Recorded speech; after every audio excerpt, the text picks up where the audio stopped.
What's going on, guys? Welcome back to the Gould's Gaming and Tech channel, and today we are going to answer the simple question: should you buy the full self-driving that Tesla offers?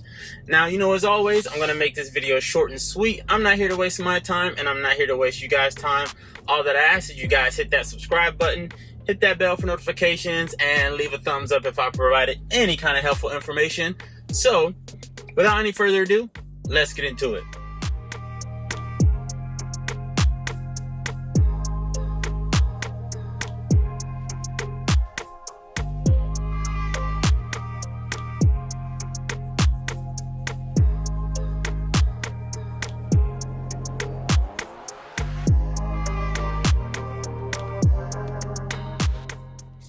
Alright, Tesla's full self-driving. Keyword on the full and self and driving, okay? Does it actually drive completely on its own?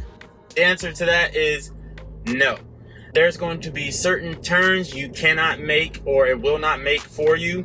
There's going to be certain situations that you're going to have to manually override and do those actions yourself. So when you purchase Tesla's full self-driving and you're actually driving, it's pretty similar to Autopilot in the sense of you're going to have to make sure your hands are still on the wheel and you can take over at any moment, because it is still a computer.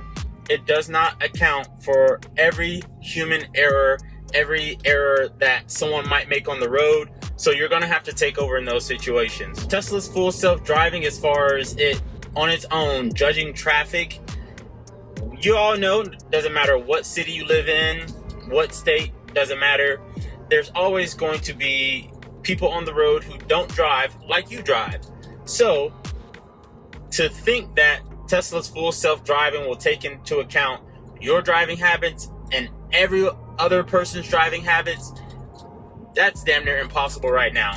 So short answer is not yet. It's a great tool. A lot of people think it's very gimmicky, which I can see why people will think that and could assume that. But as far as the technology that it promotes right now, it's not to the point where it's capable to account for everything, every situation that may happen on the road. I do have the Tesla Autopilot on this Tesla Model 3. It's kind of overcompensating for other people's error. So with full self-driving, it's going to have all those features of Autopilot, but it's a lot more for that computer to handle and to consider when it's driving on the road. So if you're assuming that, hey, I can just purchase this, hands off the wheel, it'll do its own thing, no.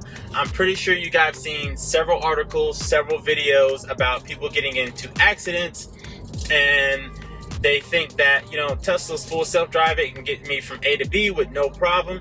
Yes, on most routes, it will get you there just fine. It won't be any issues. But it gets a little tricky when it starts to go to the highway, to high traffic time, when it's rush hour in your city. Those times, people, because they're trusting 100% in this system, they'll take their hands off the wheel and let it do its own. Certain turns it can't make, certain sharp turns are really sharp, and the computer, as far as it processing it and making that car perform that action, can't process it quick enough to prevent you from going off-road or to get in an accident. Don't get me wrong, the Tesla is still the safest car you can drive on the road, but just like anything, it's going to have its hiccups, which is completely normal. They constantly update it. But all I would say is don't go into purchasing Tesla's full self-driving expecting, oh, okay, I can just purchase this and it's going to drive me on its own. Yes, in a sense, it will. I would say give the computer about 70, maybe 80% credit. But you need to still account for that 20 to 30% of user manual input. You need to be able to take over at any moment. So it is $10,000 if you purchase it. You can always purchase it at any moment. So if you have the Autopilot, you're engaged in it, and you're like, okay, well, I'm used to this Autopilot. It's working just how I want it to work. I want to see what Tesla's full self-driving is about. If you want to do that, sure, go ahead. It's a 10 grand curiosity, but if you have the means to do so and you want to purchase it, just keep in mind that you're still going to have to manually do some things when you're driving. It's always suggested that you keep your hands on the wheel and be able to take over at any moment. Obviously, that's the smartest thing to do. But take into effect, it says it's full self-driving, but in every situation, it's not going to be able to fully drive itself. So if that makes any sense. So to answer the question of the day, should you purchase the Tesla full self-driving? Consider what you're purchasing it for. Know the limitations of it. If you have the means to purchase it, but don't put all your eggs in one basket. Make sure you are holding your own and taking over whenever you need to. So hopefully I answered that question for you guys, because a lot of people just automatically assume all Teslas, or at least the full self-driving feature, you can just drive on your, or it'll drive on its own and you don't have to do anything. That's not true.